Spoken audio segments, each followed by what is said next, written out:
Passamos então ao próximo painel. Já temos aqui o conselheiro Valdecir Pascoal, que presidirá essa mesa, será o mediador, a quem eu convido que venha à frente. Convidamos a acompanhá-lo Dr. Clóvis de Barros Filho, jornalista e professor livre-docente na área de ética da Escola de Comunicações e Artes da Universidade de São Paulo.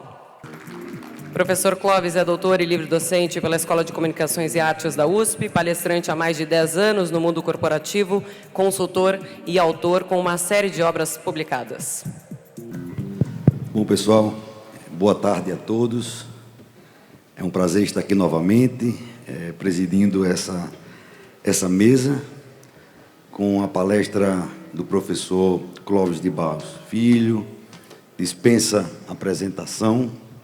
Clóvis de Barros Filho é Clóvis de Barros Filho. Todos conhecemos a sua atuação na filosofia, como palestrante, como escritor, como professor. É um sábio, e nós teremos esse prazer. Já virou uma tradição dos nossos encontros, dos nossos congressos, sempre aliar ao conhecimento técnico, as ferramentas do nosso trabalho, o conhecimento mais específico da nossa disciplina, do direito, sobretudo, da contabilidade, da economia, da administração, da tecnologia cada vez mais presente, mas aliar também uma reflexão sobre a vida, uma reflexão filosófica, sobretudo nesses tempos, professor, que nós vivemos, tão desafiadores, aqui e também no mundo todo.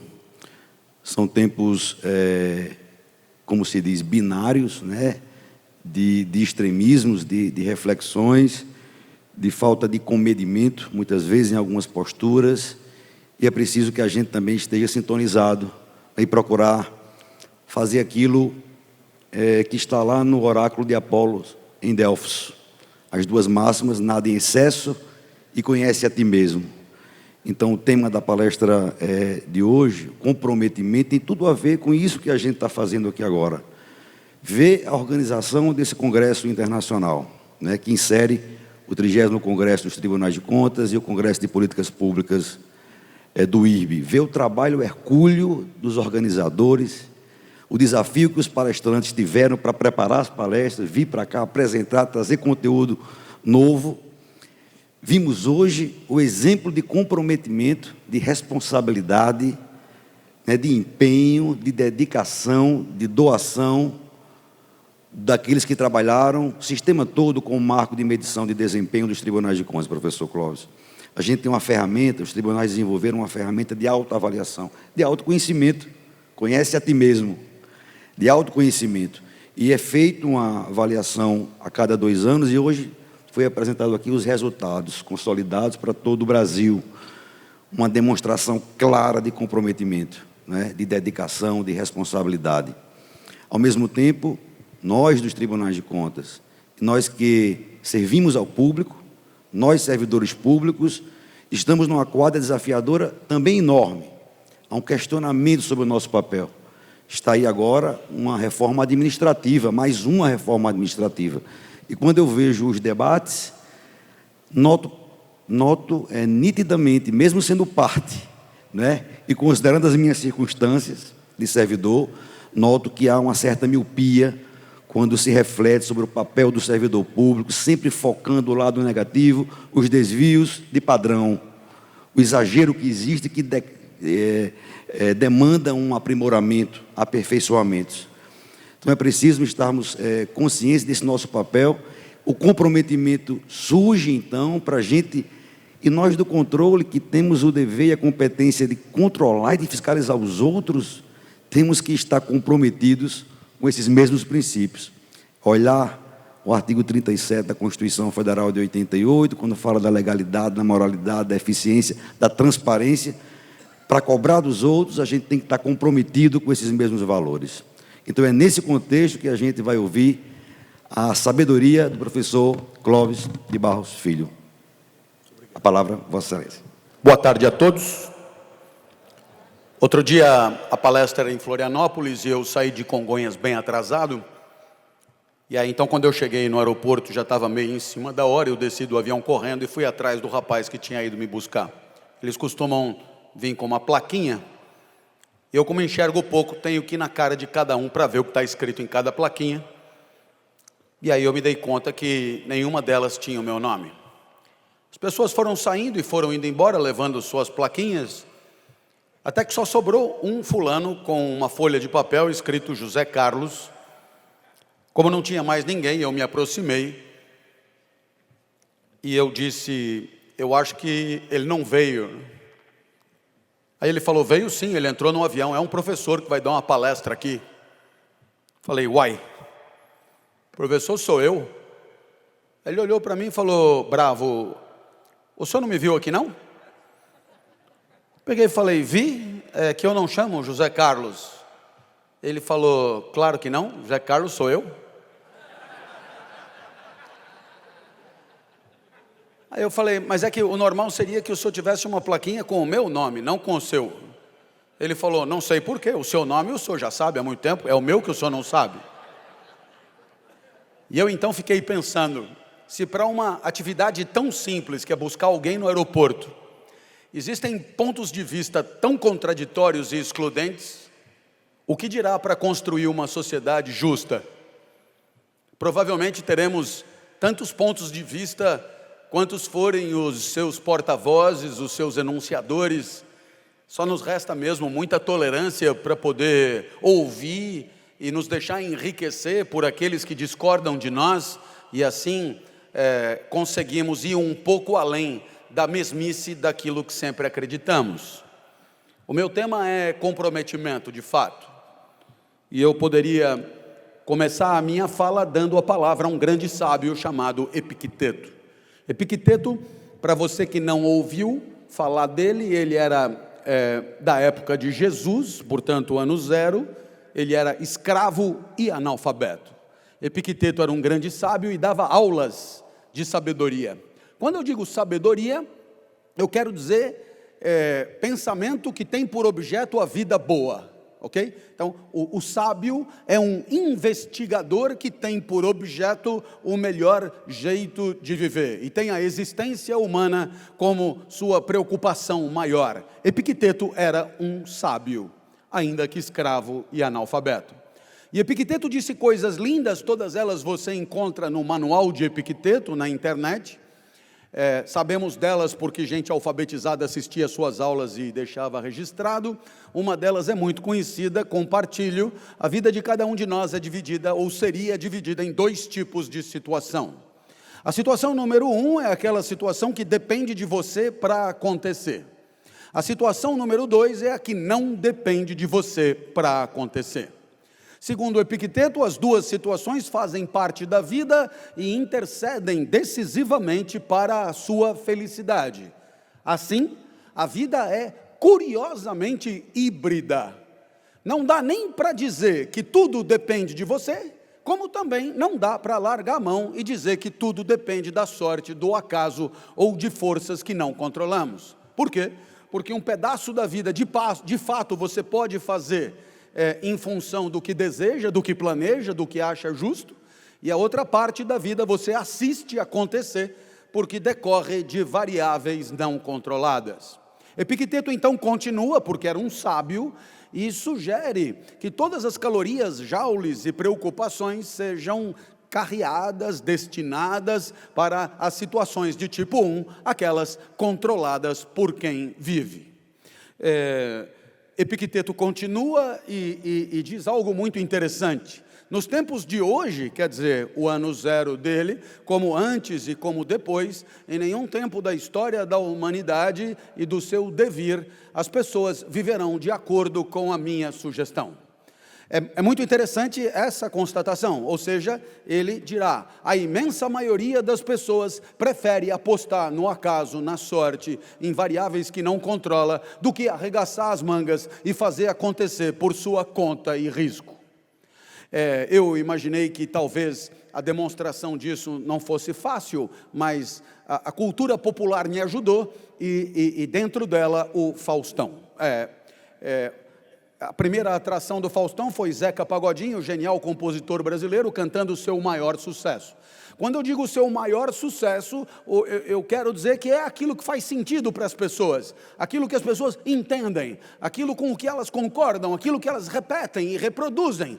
E a canção não dá margem à dúvida, todos saberão: deixa a vida me levar.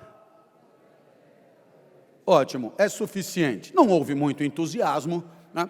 Mas ainda assim todos sabem e todos perceberam que a lição do pagodeiro é contrária à lição de Epicteto. Não são irmãos em pensamento. Porque deixa a vida me levar é apostar no acaso, é apostar em variáveis que não controla. Deixa a vida me levar é encher um colchão de ar, colocar numa correnteza, onde bater, bateu, onde pegar, pegou. Se houver cachoeira, haverá adrenalina. Se houver laguinho, haverá tédio. E assim você entrega nas mãos do acaso a sorte da existência. É gozado porque saiu o Zeca Pagodinho e na sequência entrou o mineiro Skank de Samuel Rosa, que acabaram de se dissolver, um grupo de extraordinário sucesso e maior talento ainda. E eles entram cantando o seu maior sucesso, aquilo que todo mundo gosta de ouvir, pede bis no show, é a música que abre o show. 300 outras já foram compostas, mas é essa que todo mundo quer ouvir. Eu não tinha me tocado, mas a primeira estrofe é a mesma do pagodeiro. Vou deixar... Não é porque é Tribunal de Contas que é preciso ser assim tão desentusiasmado, né? Né? Eu espero que você tenha percebido, é a mesma frase, e é a mesma ideia. E qual é a ideia? Se Epicteto estivesse assistindo o Faustão, dirá, mas que lugar de gente vagabunda, de gente lasciva, de gente avacalhada, porque deixar a vida me levar é a própria imagem de alguém que não quer nada com nada, encosta no barranco e espera acabar. Naturalmente a sugestão de Epicteto será sempre a contrária, ou seja, dá para a sua vida o máximo de contribuição que puder dar, fazendo acontecer as coisas que estão no próprio alcance, e fazendo aquelas que ainda por enquanto são variáveis desconhecidas, torná-las pela ciência e pelo conhecimento, variáveis prováveis e variáveis seguras da própria ciência. Por essas e por outras, somos convidados a interceder sobre o mundo, transformar o mundo em função daquilo que nos é possível e daquilo que está na esfera das nossas competências. Pois muito bem, a lição parece clara, mas você olha para mim e pergunta, tudo bem, eu vou arregaçar as mangas, mas qual é o troféu que vale a pena levantar? Né? Qual é o campeonato que vale a pena ganhar? Essa história do valor da vida, quase sempre na cabeça das pessoas, funciona em tom de obviedade. Até porque a palavra felicidade costuma interessar a muita gente. No final das contas, no mundo do capital e da sua circulação, é muito interessante que a definição de felicidade compartilhada por todos tenha a ver com o que você vende. Se você vende imóveis, fará de tudo para acreditar que a felicidade tem a ver com ter uma casa. Se você é dono de uma academia, fará de tudo para que pensem que felicidade tem a ver com exuberância estética, condição física, talvez saúde. Assim, existe uma luta poderosa por todos aqueles que, porque vendem, acabam vendendo felicidade junto. Assim, estamos numa espécie de cruzamento polifônico, onde a palavra felicidade está imbricada em N condições de vida que possam garanti-la. Assim, continuamos com um imenso problema. Vai que você é levado a acreditar que só será feliz se tiver o último tablet, o tablet 38. Ele é flexível, ele dobra e ele tem uma função incrível que é de permitir limpar as partes quando o papel higiênico não há disponível. É o último tablet à disposição. Sem ele você não é feliz. Aí você vai na loja e traz o 38. E a felicidade dura o tempo de chegar em casa, porque o vizinho tem o 39 que ele trouxe de Miami. E ele tem o 39 mini, a Juliana Paz sai de dentro, dá um beijo nele e volta. Tem também a versão Janequine, a versão Cauã Raymond, dependendo das preferências. E aí a felicidade acabou, porque atrelar a felicidade a ter coisas, evidentemente, é condenar a vida ao fracasso e à frustração. Você nunca terá tudo. Tampouco nunca terá tudo o que está à disposição e à venda. Por essas e por outras, não deve ser por aí a solução de uma vida boa. Entreguemos então a palavra àquele que inventou o termo ética, a palavra ao grande pensador Aristóteles, 350 anos antes de Epicteto e de Jesus. Aristóteles terminou a vida dono de uma escola em Atenas, chamada Liceu, e tudo o que sabemos da sua filosofia são essas aulas. Alguém levantou a mão e perguntou: eu tenho um monte de vida para viver, qual é o grande valor? A resposta você encontra no livro 1 de Ética a Nicômaco, também ao seu alcance com o clique na internet. E lá Aristóteles responde. O maior sábio do seu tempo responde à maior pergunta. O grande valor da vida é o pleno desabrochar da própria natureza. Eu vou repetir, porque você deu uma pescada na hora que eu falei. O grande valor da vida é o pleno desabrochar da própria natureza.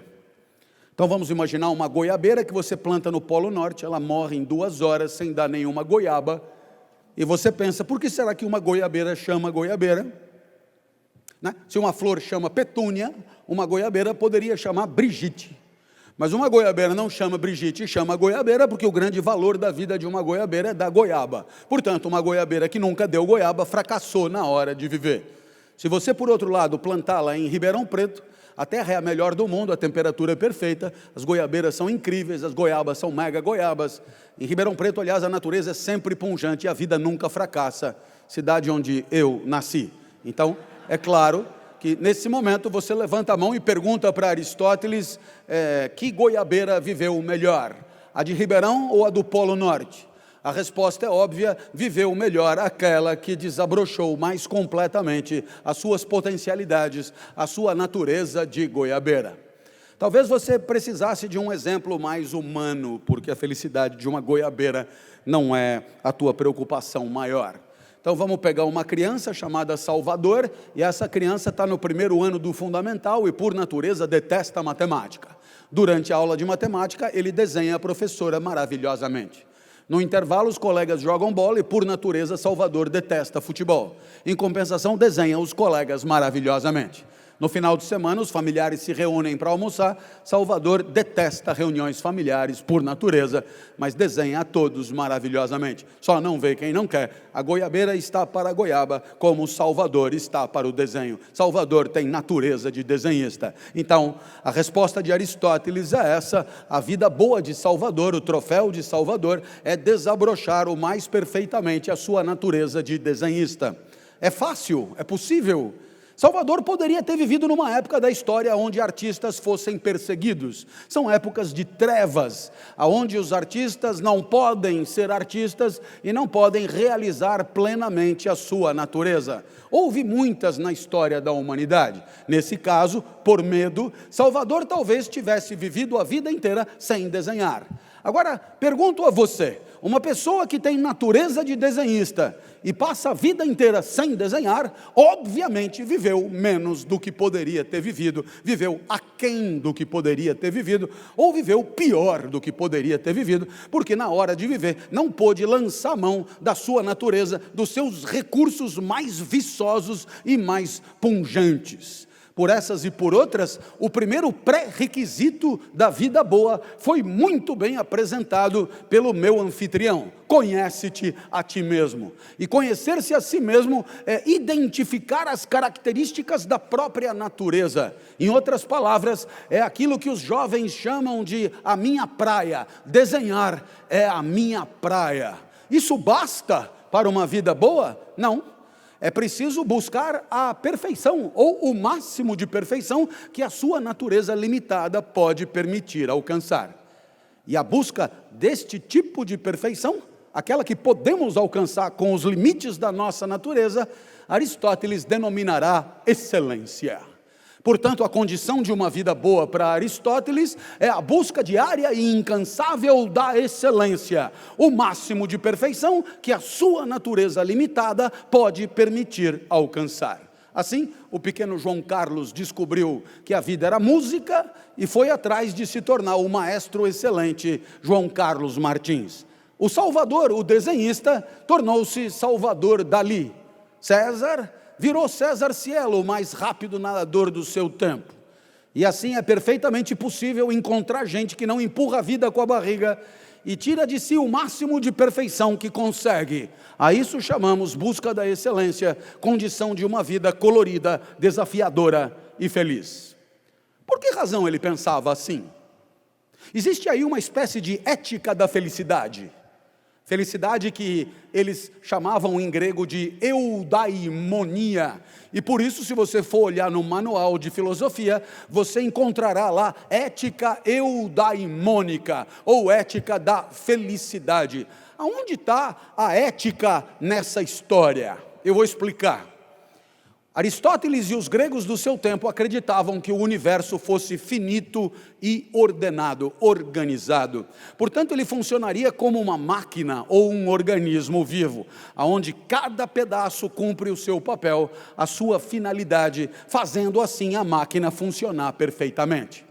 O vento venta e ventando cumpre o seu papel de refrescar e de polinizar. A maré mareia, a chuva chove, porque o vento venta, a chuva chove, e aí a maré mareia, aí o sapo sapeia, aí a girafa girafeia, o intestino peristalta, o joelho dobra.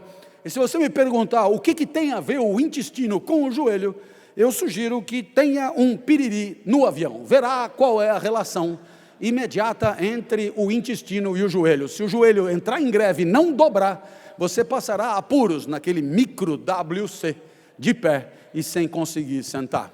Está tudo ligado a tudo. E aí você olha e diz, tudo bem, o vento venta, não tem outro jeito, a maré mareia, o sapo sapeia, e eu? Então, agora você entendeu a ética.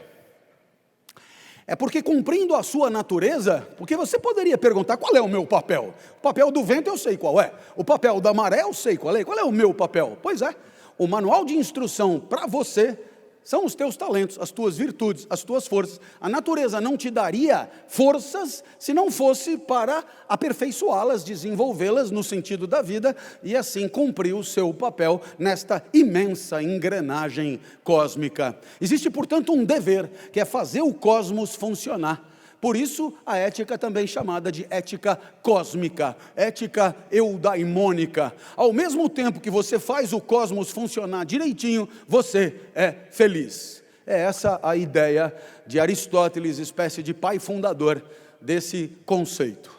Nossa, é muito incrível essa maneira de pensar, porque você conhece muita gente que não tem a menor ideia de qual é a sua praia, de que vive do jeito que dá, trabalha onde tem lugar para trabalhar e empurra com a barriga esperando segunda-feira acabar. E depois de terça começa a torcer para sexta chegar logo.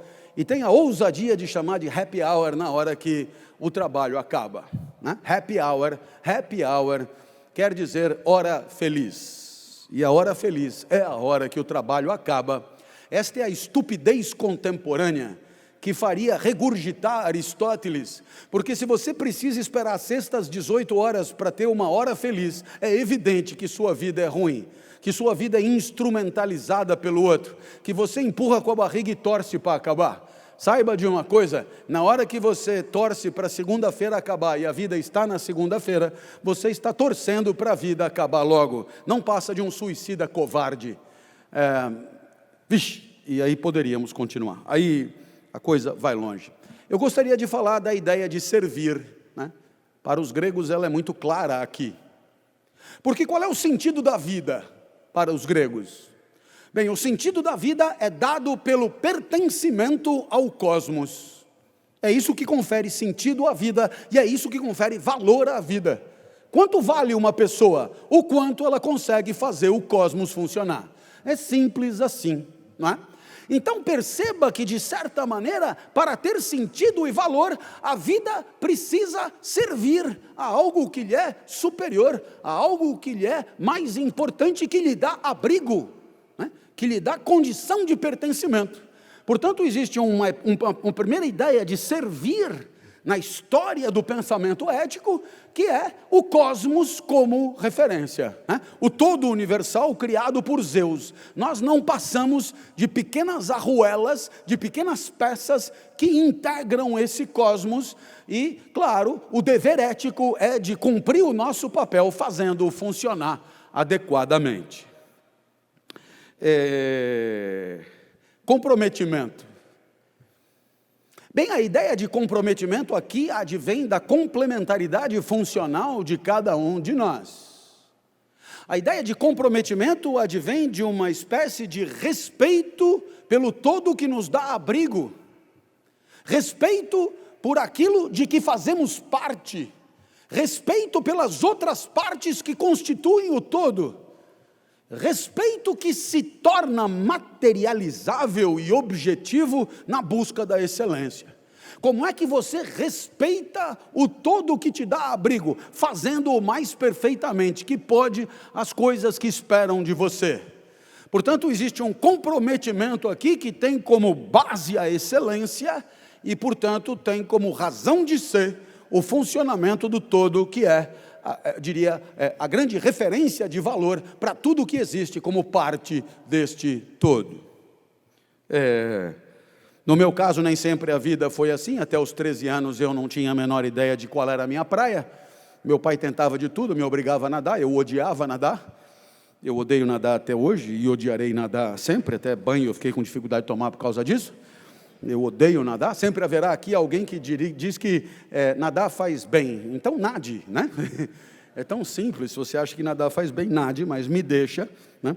Haverá alguém que diga que nadar faz viver mais tempo, então, nossa, eu só posso então concluir que se não sair de dentro da piscina, virará Deus e não morrerá nunca, né? Pois então faça isso, mas me deixe, porque já é duvidoso que viver muito seja bom, ainda mais nadando, ninguém merece. Depois meu pai me levava no Morumbi para ver jogo, e aí eu ficava descascando amendoim enquanto ele torcia. Ele tinha que me avisar, foi gol, eu fingia vibrar para ele não ficar chateado. Ele dizia, foi gol dos caras, cara, cala a boca aí, nós vamos apanhar, moleque imbecil. Depois meu pai me levava em escola de arte, é tão legal a arte, não é? Aristóteles tem até uma frase, entregue a melhor flauta para o melhor flautista. O que será que ele quis dizer com isso? Ele obviamente quis dizer com isso que se não é da tua natureza tocar flauta, não encha o saco de ninguém. Você é um péssimo flautista, e um péssimo flautista destrói o mundo. Mesmo que tenha flauta Yamaha, exigência das escolas de elite. Meu pai me botava em escola de argila, né? E eu sempre fazia um cinzeiro para poder ir embora. Eu dava para minha mãe que usava de saboneteira e dizia, está sempre pior isso que você traz. Depois da aula de argila tinha origami, que deve querer dizer coisa do demônio em japonês. A professora de japonês disse para mim, japonesa é japonesa mesmo, dessas de panturrilha grossa, ela disse para mim, se você tiver um amigo doente e você fizer 1000 passarinhos desde que você chucha no rabo e ele abana as asas, o seu amigo vai se curar. Eu ri e falei, nossa, se ele depender disso para se curar, é melhor ele começar a manter bons contatos com a transcendência e com Deus, porque ele está na iminência de mudar de turno, né? Eu sei que até os 13 anos foi assim, mas aos 13 anos a vida mudou. E quando a vida mudou, não foi coach, né? Pelo menos não no meu caso. Não estou dizendo que coach seja ruim, estou dizendo que no meu caso não foi. Foi o professor de geografia mesmo, que entrou e disse que o curso seria só de seminários dados pelos alunos. E no sorteio dos temas, para mim, caiu o petróleo, que era o assunto mais chato da lista, aquele que ninguém queria pegar. Mas eu já sabia que a vida seria assim, sempre a pior possível. Fui para casa estudar e no meio do semestre chegou a minha vez. Aí quando eu subi no palquinho e eu olhei para a classe, ela estava como nunca tinha estado antes. Abarrotada de gente. Os meus colegas assistiam à entrada dos colegas das outras 4 classes. Vieram com ele os professores, os padres, os coordenadores, as faxineiras, foi todo mundo entrando. Eu acho que eu tinha fama de doido, isso ajudava a atrair as pessoas. Eu era muito esquisito nessa época. Eu sei que pela primeira vez em 13 anos eu gostei de estar onde eu estava, né? Vai aí uma provocação, que chance a vida tem de ser feliz, se você não gosta de estar no único lugar que a vida está, que é onde você está, né? Eu levei 13 anos para estar num lugar da onde eu não queria cair fora. Pela primeira vez eu não estava com a mochila pronta, doido para ir embora. E eu queria que aquele momento não acabasse. E para ter certeza de que não acabaria, eu não começava o seminário. Olhava para todos em silêncio, os colegas se cutucavam, esse cara é mais doido do que eu imaginava. O professor me ameaçou, comece, eu vou lhe dar 0. E cheio de entusiasmo, eu falei tudo que eu tinha lido sobre o petróleo, mas falei rápido demais. Quando eu acabei, ainda faltavam 50 minutos de seminário. Meu colega disse, professor, deixa ele continuar falando, é tão legal o jeito que ele fala. E o professor disse, ele que fale, a aula é dele. Nossa, que dilema. Eu não queria sair dali, mas não tinha mais nada para dizer. Então eu resolvi inventar sobre o petróleo. E eu tinha 13 anos.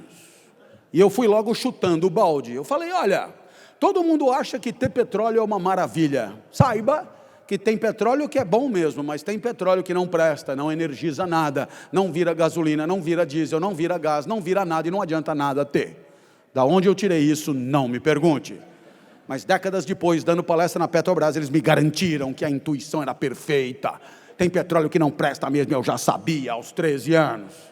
Então eu continuei. Todo mundo sabe que o melhor petróleo do mundo é o petróleo da Romênia. Foi o primeiro país que me veio à cabeça. Começaram a anotar, então eu expliquei, do norte da Romênia, claro, da região da Moldávia. A Moldávia não existe. Eu tirei das aventuras de Tintim. E aí, como a zoação era grande, eu olhei com medo para trás e vi que o professor, com os olhinhos miúdos, balançava a cabeça. Ele devia estar pensando, eu nunca ouvi falar dessa porra de Moldávia, esse cara não pode estar zoando com a minha cara. Ali eu vi que era matar ou morrer. Tem horas que é assim, ou você quebra ou ele te quebra.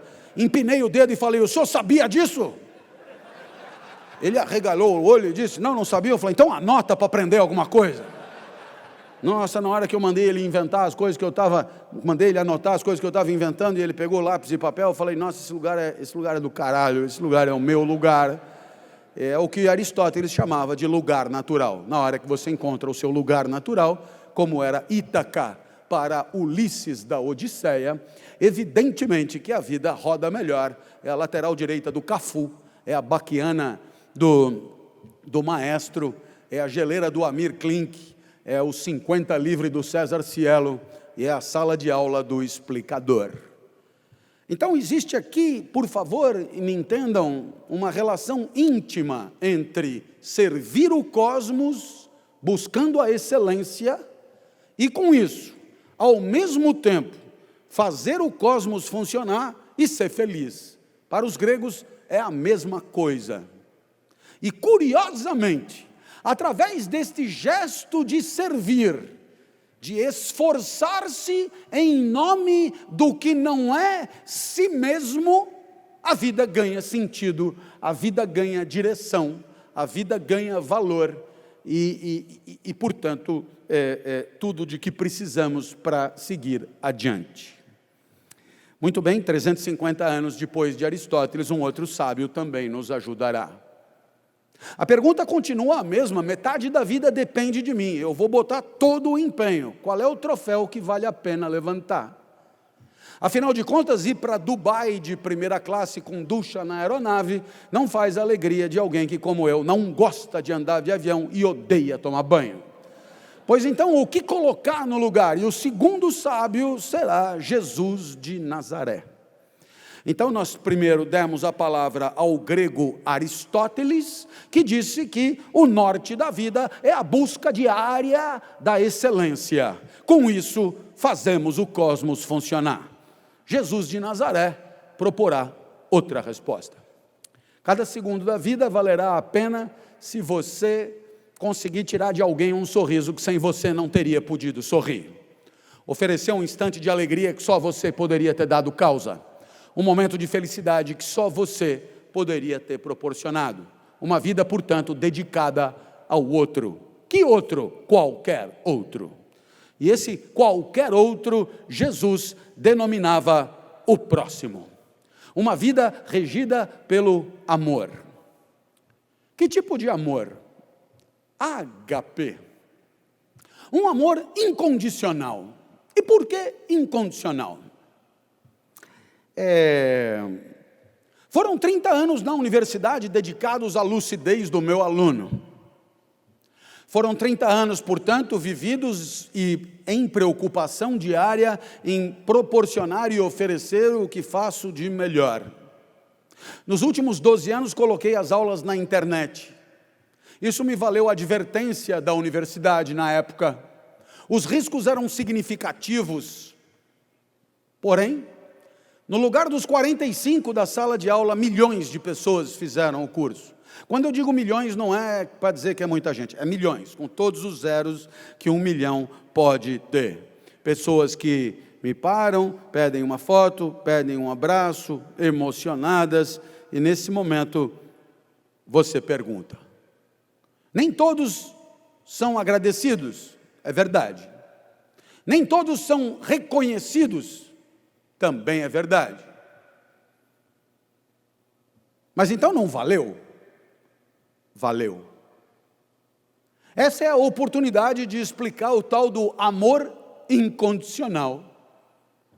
Porque não está condicionado a nada.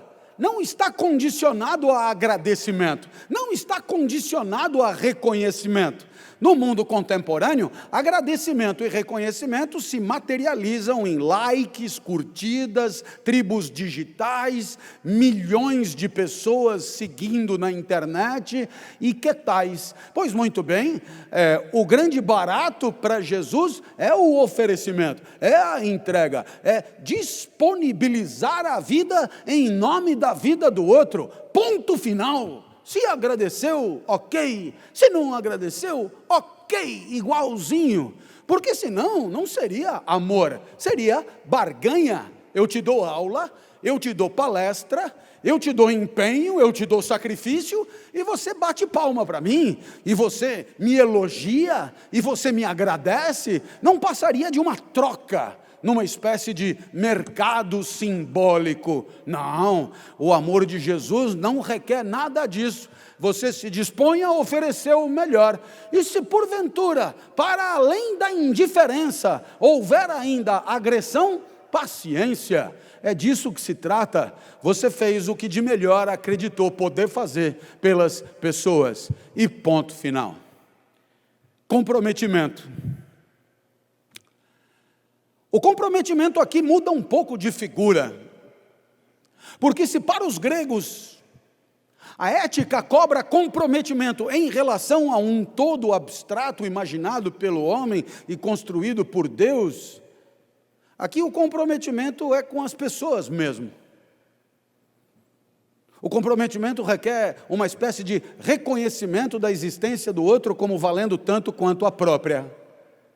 O comprometimento cobra de você que não instrumentalize a outra pessoa em nome do seu ganho, do seu prazer, do seu resultado, da sua meta, do seu conforto, etc. O comprometimento, portanto, exige o reconhecimento do outro como igual, jamais em fato, mas em direito, em prerrogativas, em direito de ser feliz, por exemplo.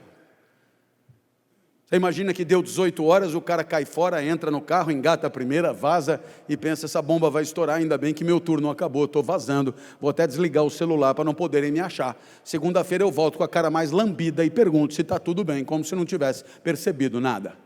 Nem todo mundo é assim, mas muita gente é assim. Você pode imaginar um outro tipo de pessoa, deu 18 horas, colocou tudo na mala, entrou no carro, dá a primeira e pensa, caramba, essa bomba vai estourar, eu não vou estar lá para ajudar. Tem tanta coisa que eu poderia fazer para evitar, tantas informações que só eu tenho. E é chato, por quê? Porque os meus colegas, só por conta de uma virada de turno, vão sofrer e pagar o pato. É mais chato ainda porque essas mesmas pessoas, na hora da vitória, me chamaram para comemorar junto, entendendo que eu era corresponsável por aquilo, e agora que vai dar ruim, estou vazando como uma ameba.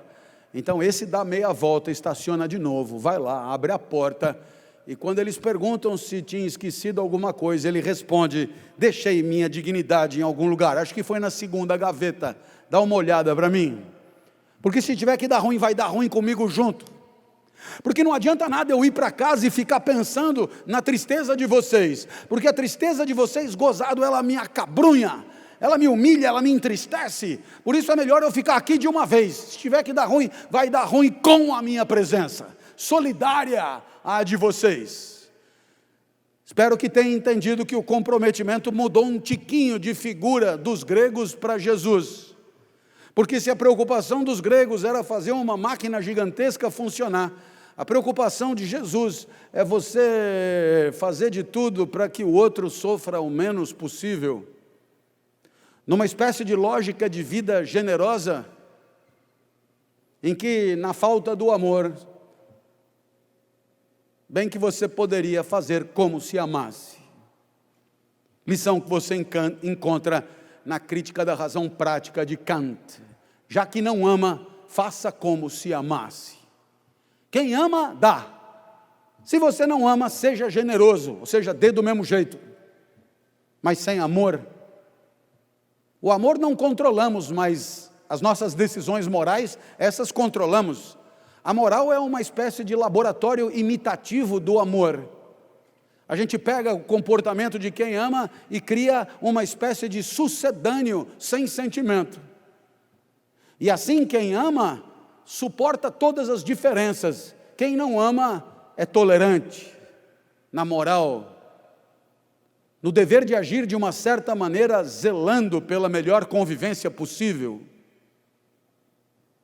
E assim nós já temos duas grandes respostas para nós: o comprometimento cósmico e o comprometimento amoroso. Chegamos na modernidade, e nessa modernidade, Isaac Newton nos indicará que a vida é energia. E na filosofia, seu contemporâneo Spinoza, holandês de 1630, denominará a energia que temos para viver de potência de agir. Um dos mais conhecidos conceitos da filosofia moderna, potência de agir. Quantidade de energia que disponibilizamos para viver num determinado instante. E essa potência sobe e perigosamente desce, e sobe e desce, porque o mundo, esse não sai da frente, está sempre em relação com o nosso corpo e nossa alma. Alguns mundos são potencializadores, outros mundos são apequenadores, e nós, um esforço permanente para manter a potência em alta. Todo ser esforça-se para perseverar no próprio ser. Por essas e por outras, lutaremos demais para nos agarrar àquilo que supomos nos potencialize e a evitar o que supomos nos entristeça e nos apequene. Eu tive um problema na lombar, pegando um apagador uma vez, me indicaram uma fisioterapeuta. Quando eu cheguei, era uma época que eu enxergava e vi que ela era linda, usava roupa de ginástica, um avental branco por cima, um óculos redondo de quem gosta de ler, um cenário perfeito, potencializador. Eu vi que aquela moça era uma usina de potência para mim. Ela olhou para mim sorridente e disse: eu estou 3 minutos atrasada, você pode esperar? Falei: nossa, esperarei a eternidade pelo seu atendimento. Ela me deitou no tatame, começou a me apertar, perguntou se eu estava sentindo alguma coisa. Eu respondi: emoções confusas. Aí ela disse: dor na lombar? Eu estou perguntando. Não, ainda não. Quando terminou, ela disse que eu tinha que alongar a lombar. Eu falei: eu não sei fazer. Marcamos toda terça às 6 da manhã. Na segunda eu já estava feliz. Houve alguém homenageado aqui, na hora, eu estava um pouco antes, que citou Saint-Exupéry, o Pequeno Príncipe. Lá você encontra essa ideia: quando vier, vem sempre no mesmo dia, no mesmo horário. Tendo certeza da sua chegada, começarei a ser feliz antes. Segunda eu já estava de boa, terça tinha fisioterapia. Batizei a fisioterapeuta de esticadora carinhosamente. E então, como era muito legal encontrá-la, eu passei para segunda, quarta e sexta o alongamento. É importante o alongamento. Vocês não têm ideia do quanto é fundamental o alongamento. Numa sexta eu estava bem chateado, porque sábado não tinha esticamento. Então perguntei se ela gostava de comida japonesa. Todo mundo que é assim, bem em forma, gosta de peixe cru. Então eu arrisquei, ela disse que adorava, então eu a convidei. Ela disse: por que não? Cheguei 1 hora antes no endereço que ela deu. Pela primeira vez eu a vi vestida para sair. A gente comeu sushi, sashimi. E quando eu a deixei, eu disse: não acho que a gente podia se ver mais vezes? Ela falou: a gente já se vê segunda, quarta e sexta às 6. Eu falei: não, mais vezes que nem hoje, assim. Ela sorriu e entrou. Foi mapear os afetos. Foi ver o que sentiu. Mulheres são superiores em tudo, mas em questões emocionais trabalham em outra divisão. É mais ou menos o Barcelona jogando contra o Ponta Grossa, alguma coisa assim, né? Então, eu sei que ela acabou concordando comigo, eu acho, porque em pouco tempo a gente estava casado, continua casado até hoje, e é impressionante, toda vez que eu vejo a esticadora, a minha potência sobe imediatamente. Ah, obrigado. Aplausos para a esticadora. Nem tudo no mundo é uma esticadora. Quando eu acordo às 5 da manhã para ir trabalhar, a minha potência de agir é baixíssima, e certamente haverá aqui alguém que acorde cedo e cantando. São pessoas do mal, humilham as outras. Aí eu vou até o vaso, a potência sobe um pouquinho, depois tomo uma ducha mais um pouquinho, tomo um cafezinho mais um pouquinho. Quando eu saía às 6h30 já estava bem melhor. Chegava na cidade universitária, chegavam os alunos, eu já estou com a potência em alta. Aí eu começo a falar, a potência termina de explodir, porque eu adoro me ouvir. Por mim, me ouviria eternamente. Impressionante como eu entendo quando eu mesmo explico. Basta eu começar a falar e eu me transformo. E aí então você perguntará o que aconteceu entre 5 e 10 da manhã. E o sábio Spinoza responde: a potência de agir não parou de subir. Aí você olha e diz: e aí? Parece que está faltando um conceito. O que é um conceito? Se não uma palavra que está no lugar de uma ideia. Então, em 1630, o holandês Spinoza propõe o conceito. A palavra é alegria. A definição? Passagem para um estado mais potente e perfeito do próprio ser. Alegria. A potência de daqui a pouco é maior do que a potência de agora. Alegria. Vitória momentânea sobre a queda, vitória momentânea sobre a deterioração, vitória momentânea sobre o apequenamento, vitória momentânea sobre a morte, alegria, filé mignon da vida. Se você for vegetariano, a berinjela da vida. Alegria, tesão máximo de viver. Agora faça uma pergunta. Faça aí uma lista, tipo livro de autoajuda, do mundo que te alegra. E aí você começa, bom, quem me alegra é minha prima. Ponto 2, quem me alegra é requeijão, foi alguém que fez. Ponto 3, quem me alegra é filme argentino, foi alguém que fez. Bom, quem me alegra é sinfonia de Beethoven, foi alguém que fez. Quem me alegra é romances de Jorge Amado, foi alguém que fez. Quem me alegra é o carro Audi, foi alguém que fez. Quem alegra é a palestra do professor Cortella, foi alguém que fez. Quem me alegra foi alguém que fez. E aí você começa a perceber que, tirando o pôr do sol, toda a sua alegria tem a ver com alguém que fez. Nesse momento, você pergunta: se a potência de vida está à mercê das pessoas que me alegram, então o contrário também deve ser verdadeiro? Pois é. E você então começa a se perceber como vetor potencializador da vida alheia. Você começa a perceber que é possível encontrar pessoas e deixá-las melhor do que se o encontro não tivesse acontecido. É possível encontrar pessoas e potencializá-las, deixando-as mais aptas para a vida do que se você não tivesse aparecido. E existe gente assim.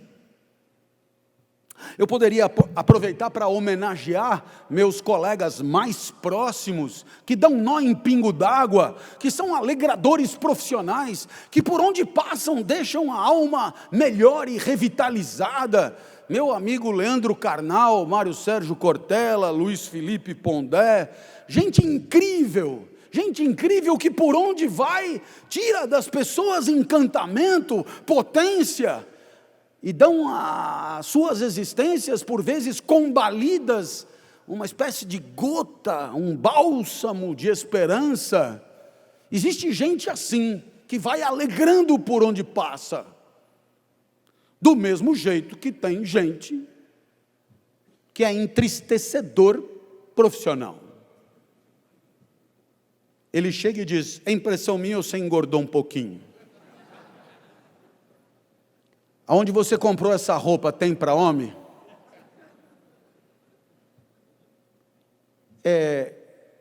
Viu? Eu estou te falando porque eu sou seu amigo, mas depois dá uma olhada no desodorante, porque está estranho. Cheirinho assim, nada grave, hein, mas está estranho. E esse sujeito vai atirando em quem ele encontra. Ele vai apequenando a vida aos poucos. É um homicida de longo prazo. Ele vai distribuindo tristeza por onde ele passa. Existe, portanto, um terceiro tipo de comprometimento, que não é mais com o cosmos e nem com o outro, no sentido do amor, mas é um comprometimento com a vida, propriamente. É um comprometimento com a potência que é a vida. É um comprometimento em fazer a vida mais potente por onde passar. E naturalmente isso se estende a tudo que vive, animais, vegetais, tudo que vive. Haverá gente assim, alegradora. Professor, tem mais alguma coisa além de excelência, amor e alegria? Eu sempre disse e escrevi isso com o Karnal num livrinho intitulado Felicidade ou Morte, que felicidade eu não sei direito o que é, mas sei o sintoma. Um sintoma de felicidade. Um instante de vida que de tão bom, tão bom, tão bom, tão bom, você não se conforma que tenha acabado. Tinha que continuar. Quando a vida é feliz, você gostaria que ela continuasse. Você quer um exemplo? Programa do Jô. O entrevistado é bom, a conversa flui, e de repente ele diz, falamos aqui com fulano de tal, e a plateia, sintoma de vida feliz durante a entrevista. Você está no bar e a pessoa diz, eu tenho que ir embora, e você fala, amanhã é domingo, fica mais um pouco. Sintoma de vida feliz no bar. E haverá vida feliz toda vez que você não quer que acabe. Um exemplo que eu adoro dar é a novela Tieta. Quando na última semana eu chorava, desesperado, essa novela não pode acabar. A esticadora acabou comprando em DVD para mim, eu posso assistir milhões de vezes a mesma novela. Isso me faz lembrar da tia Maria das Graças do primeiro ano primário. Ela dizia, os vitoriosos irão para o segundo ano, quando então terão outra classe, outra tia, outros livros, outros colegas, e será tudo muito melhor. Os fracassados ficarão aqui comigo e terão que repetir. E ela não entendia que ela rebaixava a vida que estávamos vivendo, ela pequenava a vida que estávamos vivendo, em nome de outra que não vivíamos ainda. Ela não entendia que ela prestava um desserviço imenso, não só separando a classe previamente entre vitoriosos e fracassados, mas ainda por cima, fazendo da vida que era a nossa uma vida menor, em nome de outra ideal que ninguém sabia onde estava, e o que é mais incrível, com ela como protagonista. Pois eu diria o contrário, a vida que vale a pena ser vivida é aquela que queremos repetir, e lamentamos terrivelmente o fim do primeiro ano. Como lamentamos o fim da escola, como lamentamos o fim da universidade, como lamentamos tudo que terá valido a pena viver, mas que por alguma razão tivemos que fazer o luto e deixar para lá. Ao meio-dia, depois de 4 horas de aula, um aluno levantou a mão na Escola de Comunicações e Artes da USP e disse, professor, isso depois de 4 horas de aula sem parar, professor, o senhor vai repetir essa aula à noite em alguma sala? Falei, vou. Posso vir ver de novo? Claro, pode. Posso trazer minha mãe junto? Falei, não entendi. Sabe o que é absurdo? Toda vez que eu termino uma aula sua, eu encontro com ela para almoçar e eu conto tudo que eu aprendi. Eu até tento imitar o senhor, mas não fica bom. Ela tem que ver, é ela que tem que ver. Ela não acredita que o senhor seja como o senhor é. Ela tem que ver. Aí eu falei, mas por que exatamente a mãe? Professor, veja que o menino sem medo de bullying respondeu, a minha mãe é a pessoa que eu mais amo desde que eu nasci. E como é que eu sei disso? É que tudo que eu vejo de bom eu não me conformo que ela não veja. Tudo que eu ouço de interessante eu queria tanto que ela ouvisse. Eu queria tanto que ela estivesse aqui hoje. Eu queria tanto que ela estivesse do meu lado toda vez que eu não estou sofrendo. Por isso eu queria tanto que ela visse a sua aula. Se não tiver lugar, eu fico fora, ela assiste, eu espero do lado de fora. Professor, foi aí que eu entendi que talvez no final das contas, o comprometimento maior seja mesmo esse. A certeza de que a vida só será plenamente feliz se estivermos compartilhando com aqueles que mais amamos. E é por isso que na expectativa que pelo menos por um segundo você tenha pensado em alguém que teria gostado de estar aqui, mas não está, sintoma de que você gostou de ter estado aqui, que você tenha desejado repetir, que você tenha desejado reencontrar, tudo isso é sintoma de que valeu a pena não ter ido embora. E se isso aconteceu, eu pude proporcionar a você o que de melhor uma pessoa pode proporcionar a outra pessoa, um instante de vida que valeu a pena ter vivido, comprometimento maior de cada um de nós, de estender a mão e fazer da vida de quem quer que seja um pouquinho melhor, porque nós existimos, e isso basta. Muito obrigado e até a próxima, se Deus quiser. Valeu!